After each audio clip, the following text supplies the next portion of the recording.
Well, hello, this is Mike from Music City. Welcome to the latest installment of my ranking records. Today, I am going to look at another year. The year in question is 1984. And I just really appreciate everyone's support on these yearly rankings. They seem to be the most popular ones that I do. And love hearing your picks. And again, remember, I'm a rock guy, not a jazz guy, not a funk R&B guy. So yeah, my picks are going to be focused more in the rock area. And again, these are what I like. These are my favorites. I'm not coming at this from a total critical aspect. So again, that's why I appreciate and welcome your comments. So man, I tell you, 84 turned out to be a pretty good year. I mean, it's probably of all the years I've done, the records just sort of came out easily. They were all there on the shelf. I didn't have to go buy anything that I regretted not buying. I think 84, I was in full swing of buying vinyl, so I had them all on vinyl. I had them stacked up for a while, and yeah, I did a lot of reshuffling of the order. Near the back, the front was pretty easy, but I think you're going to enjoy this selection, and I'm going to give you a dozen today. I got to cheat a little bit. I just wanted to mention a couple of extras in here. So let's get right to the business. Number 12, and okay, guilty pleasure, I admit, but how can we ignore this album? It was very popular, very successful, and I think it still holds up as an enjoyable record today, and that's Cyndi Lauper's debut. And what's it called? She's So Unusual? I think that's what it was called. Yep, She's So Unusual. And you know, man, she became a big MTV star. I really got to say, I don't think she ever achieved the level of success that she had with this record, but that's okay. Saw her back in the day, and it was a great live show. You know, and she's got to deserve credit for really, you know, creating this great identity that was just fabulous on MTV, and she picked some really, really good songs. I mean, you know, she had the big hit with "Girls Just Want to Be Fun," "Girls Just Want to Have Fun," which was by really sort of under the radar guy. I think he was from Philly, named Robert Hazard.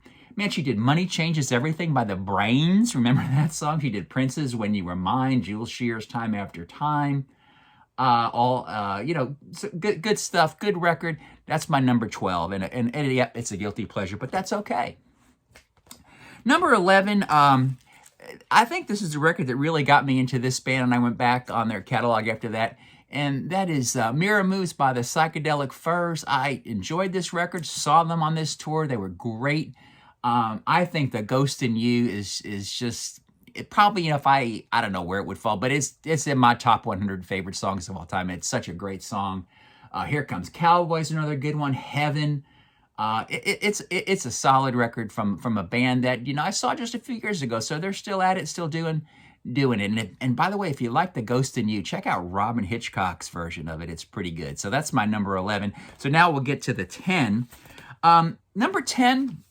This one, I'll be honest, maybe it was a year or two later that I caught on this, but Rattlesnakes from Lloyd Cole and the Commotions, just a fantastic, solid record. I'm looking at the songs. Perfect Skin, I loved. I loved the song Rattlesnakes, Forest Fire, and the great song Are You Ready to Be Heartbroken? I'm a Lloyd Cole fan, tried and true. His solo stuff's been great, and if you don't know Lloyd, you really need to check out his stuff. Just a really top-notch artist who I really enjoy. Number 10. We'll probably do a Lloyd Cole ranking in itself at some point in time. Number 9, and you know, you may have known that I'm not the world's biggest REM fan, but my favorite REM album, without a doubt, is my number 9 pick here, Reckoning. You know, I'm not going to start dissing REM here, but I like REM. I just maybe don't love them and don't, you know, appreciate them, just don't enjoy them as much as a lot of other folks do. But this is my favorite record. It's got my favorite REM song on there, Don't Go Back to Rockville, South Central Rain. I think it's a good, solid record. Saw them on this tour. I enjoyed it. Again, I'm just not the world's biggest REM fan, but this, to me, is their best record. Number 8 might be a surprise to you, but this is a record that I just really, really enjoyed when it came out. I still think it holds up really well. And that's Peter Wolf's Lights Out record. You know, the former frontman for the Jay Giles band stepped out and did a solo record. Got a lot of good MTV exposure. I thought the song Lights Out was great, although it was really interesting in the song, there's the line, Dancing in the Dark, which is a clue, something we're going to see later in this ranking. I also really liked the song "I Need You Tonight." There was a really cool video for that. Just a good solid record. And man, I love and miss the Jay Giles band. You know, Peter kind of got into some country stuff later on, and you know, he's just a force to be reckoned with. He's just a great entertainer, great performer, and I think this is a great solid record. You know, if you know me, you know, usually Elvis Costello and Nick Lowe have a way of making their way into this. 84, Costello did Goodbye Cruel World, which didn't make my top 10. You know, most people agree it wasn't his best record. But Nick Lowe had a great record that year, and it was Nick in the Cowboy Outfit. Changed the name of Noise to Go. Same old cast of characters there, and I got that autographed. You know, Paul Carrick, Bobby Irwin, Martin Belmont were the Cowboy Outfit. Just a solid record with Nick. It's got his classic Half a Boy, Half a Man on it. You know, LAFS, Live Fast, Love Hard, Die Young. Just a good solid record from Nick. And you know, I'm just a huge Nick Lowe fan, and check out my separate ranking on Nick if you'd like. Number 6. Okay, again, late to the game on this one. I didn't love this in 84 as much as I love it now, but it certainly is worthy of being listed in the best of 84. And that's the classic Let It Be from The Replacements. Just a fantastic record. I mean, and REM connection here. Listen to the opening track, I Will Dare. Great guitar intro by Peter Buck. I mean, I've heard, every time I hear him do I Will Dare live, I can't sit still. It's just, man, it makes you move. You know, got some great sensitive stuff from Westerberg on there. You know, Answering Machine, Androgynous. Good solid album. Favorite Thing, another great rocker. Not my favorite Matt's album. Got a ranking on them you can check out too, but certainly worthy of the best of 84. Number 5, I think this is just a great comeback record for a great band. The Pretenders, Learning to Crawl, and it was a successful record for them too, and it was a great tour in 84. They were fantastic. You know, kind of got some new characters in the band. And Middle of the Road, what a great song. Back on the Chain Gang, what a great song with some great lead guitar work by Rockpile's Billy Bremner. My City Was Gone. Just a good solid record from the Pretenders. What a great recovery for the Pretenders, and this is certainly one of their best records. Number 4 was a big one for me because it really made me love a band that I really love quite a bit. And you know, you saw I did a deal on the Jam, and I could not talk about the Jam and Paul Weller without talking about the Style Council. But 84, Style Council, Cafe Blue. Again, a record I love to return to. My Ever-Changing Moods, you know, if you want to call it my top 100 favorite songs, yeah, My Ever-Changing Moods is certainly gonna be in there. And there's just so many good songs on this record. You know, you got to watch the UK, US versions of these records are a little different. This is the UK record. But if you don't know the Style Council and you like good, you know, pop with soul, little soul mixed into it, you know, R&B sound, yeah, check out Style Council.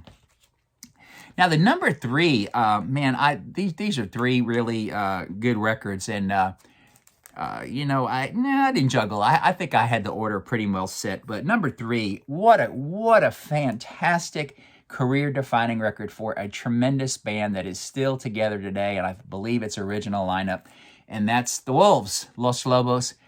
How Will the Wolves Survive? Or is it How Will the Wolves Survive? Just a tremendous record, and the title track is just a classic. What a wonderful, beautiful song. And it's also got some other great stuff on here. A Matter of Time, Don't Worry Baby. I love this band. The trade-off, you got 2 great lead singers, David Hidalgo with the sort of the higher voice, and then Cesar Rojas with the lower level, you know, deeper voice. Just a great record, produced, I think, by T-Bone Burnett, of course.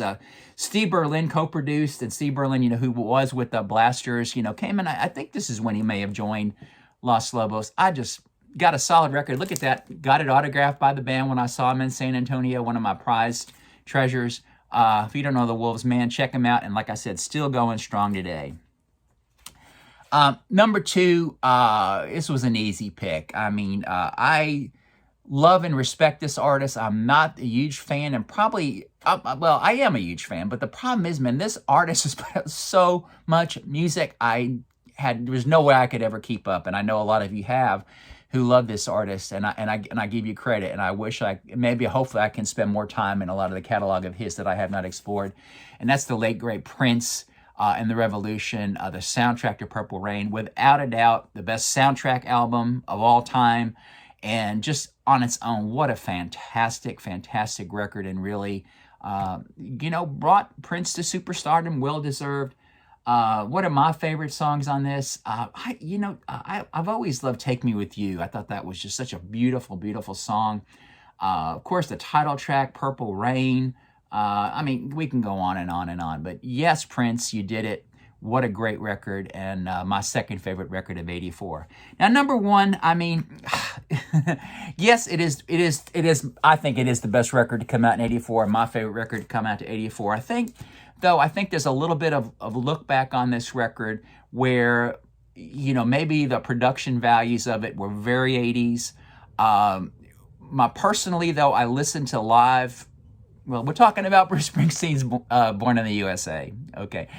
I listen to the live archive series stuff, and I hear these songs as they were played live, and I think they sound a lot better than they did on the record. But gosh, what a fantastic record. And '84, it was Prince and Springsteen. They both really, really hit super stardom with these multi-platinum records, and we can't deny, the greatness of this record. And here's what really blows me away.